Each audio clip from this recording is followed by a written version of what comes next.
Comment faire pour simuler une expérience aléatoire? Comment faire pour simuler un lancer de dés, le jeter d'une pièce ou n'importe quelle expérience aléatoire? Pratiquement, il y a à votre niveau deux manières de faire. La première, c'est d'utiliser un tableur et les fonctions associées, aléa notamment. Et la deuxième, c'est d'utiliser de la programmation, donc pour vous en Python, et en particulier, on va utiliser une fonction qui s'appelle random. Donc, on va essayer. Donc là, je me mets sur ma console interactive et je vais essayer. Donc, il y a une fonction qui s'appelle random. Je vais l'appeler random, hop.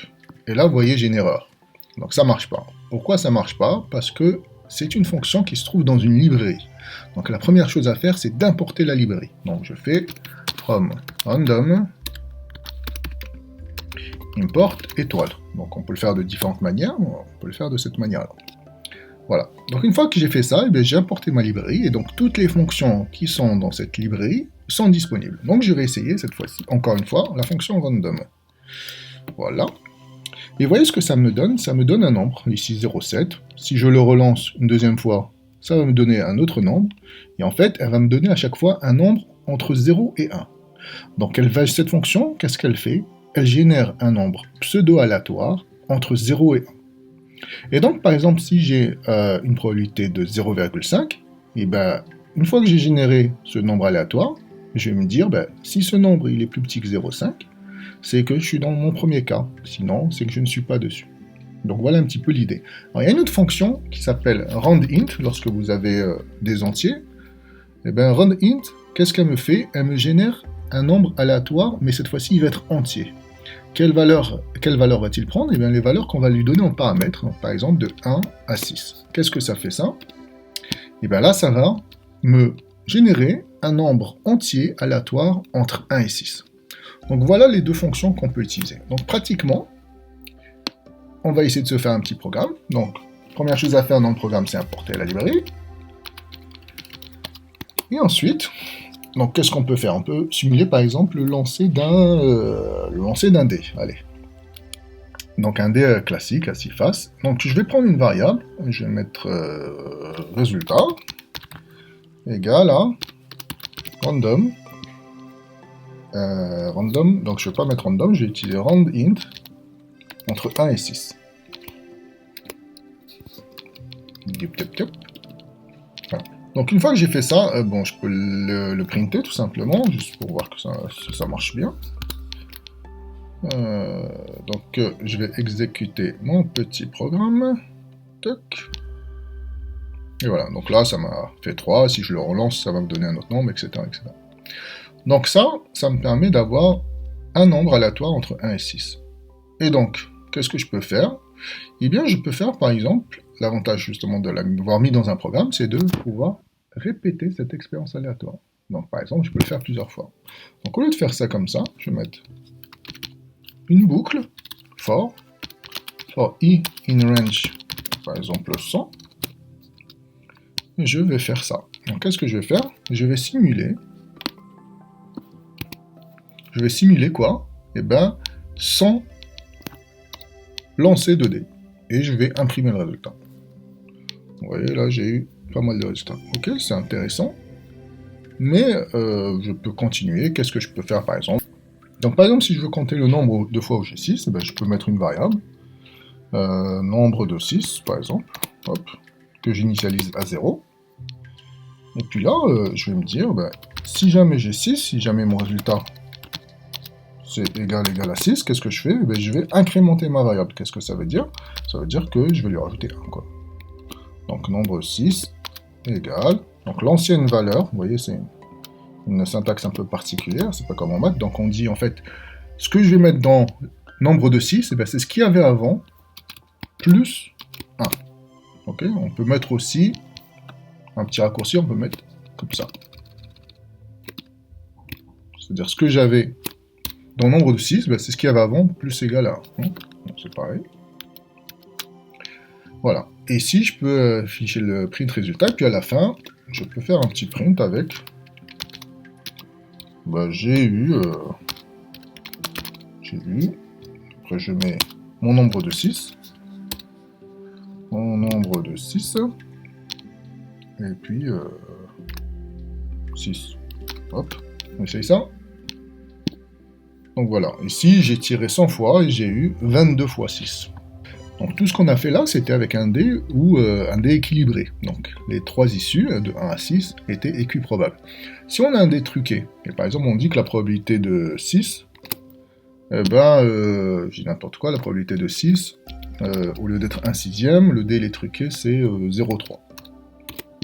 Alors comment je vais faire cette fois-ci pour simuler? Je vais utiliser plutôt la fonction random. Et donc je vais mettre résultat égale random.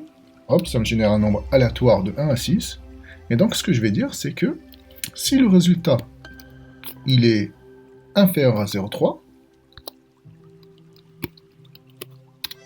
si le résultat est inférieur à 0,3, qu'est-ce que je vais dire? Je vais dire que ça veut dire que c'est un 6. D'accord? Donc là, je vais simuler pareil sans lancer.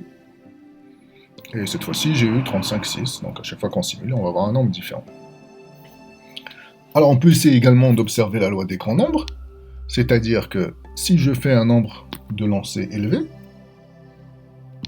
donc je vais mettre ça plutôt en variable, nombre de lancers, on va mettre 1000 par exemple.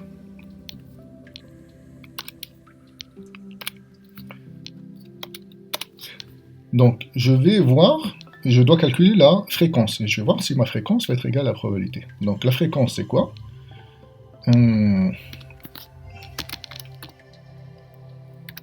Fréquence, ça va être quoi? Eh bien ça va être le nombre de 6, divisé par le nombre de lancers.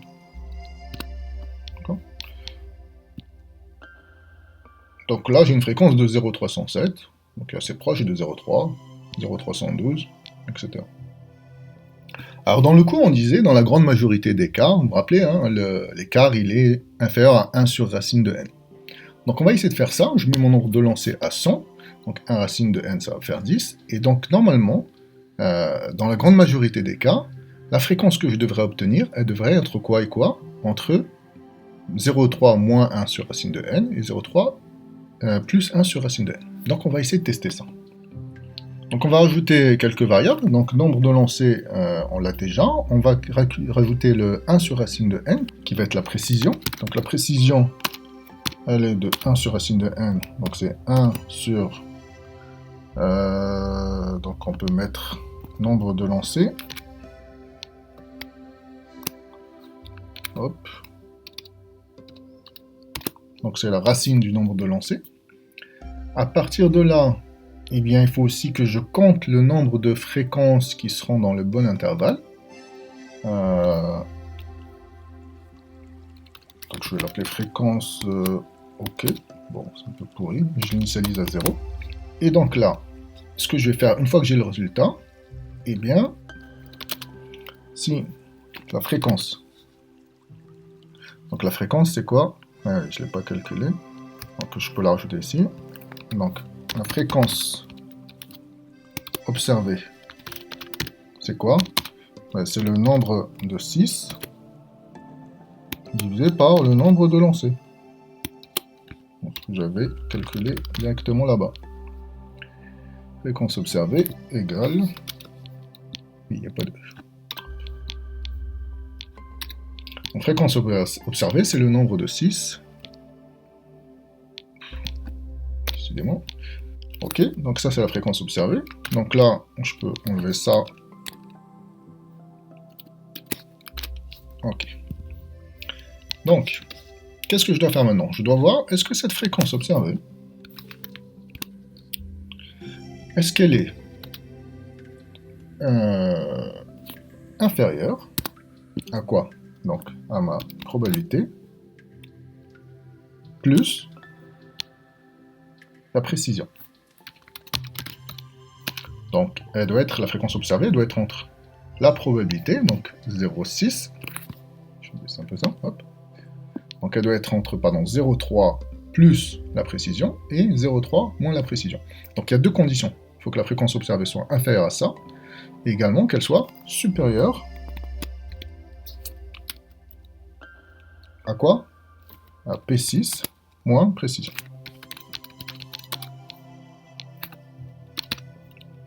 Et bien si je suis dans cette situation, c'est que eh bien, la fréquence est bien dans le bon intervalle. Donc on va incrémenter fréquence OK.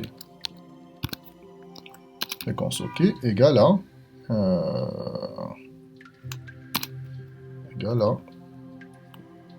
fréquence OK plus 1. Okay.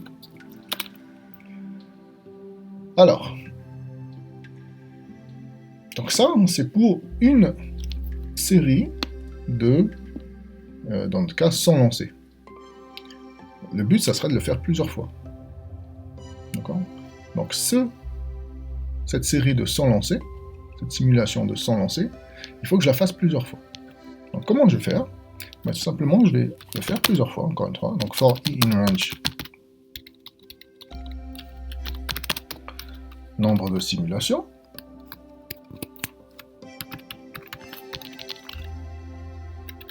Donc, c'est des échantillons.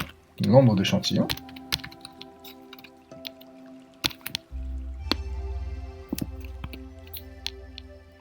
Et il faut que je définisse cette variable nombre d'échantillons. Nombre de lancers, nombre d'échantillons. Donc, par exemple, je vais prendre 1000 échantillons.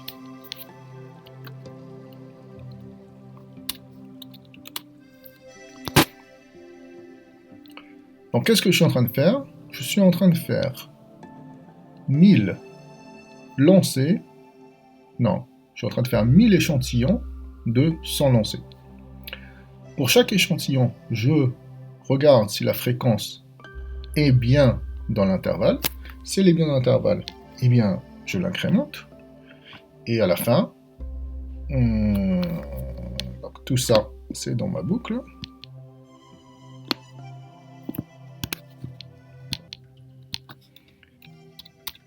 Et donc à la fin, je vais faire juste un print de, eh bien,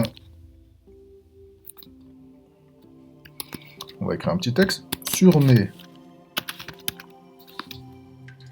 donc nombre d'échantillons.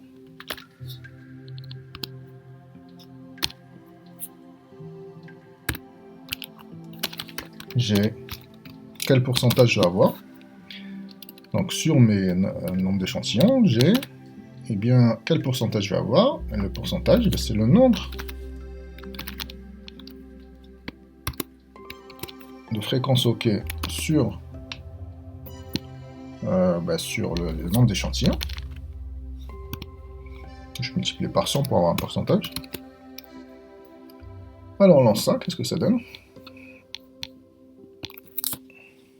Il y a un petit problème ici parce que vous voyez que j'ai utilisé la même variable ici.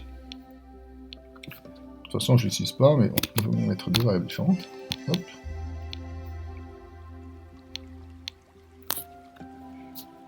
Donc là j'ai 0,1% qui sont dans l'intervalle. Oh là là, c'est pas bon ça.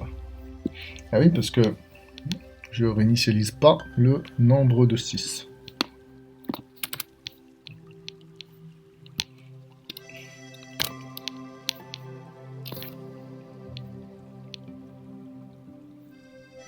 Voilà, c'est mieux. Donc vous voyez là, j'ai eu 98%. 98% qui sont dans le bon intervalle. Si je relance, 97%, etc. Donc je suis toujours au-dessus de 95%. On a bien dans 95% des cas la probabilité et la fréquence observée qui ont un écart inférieur à 1 sur racine de n.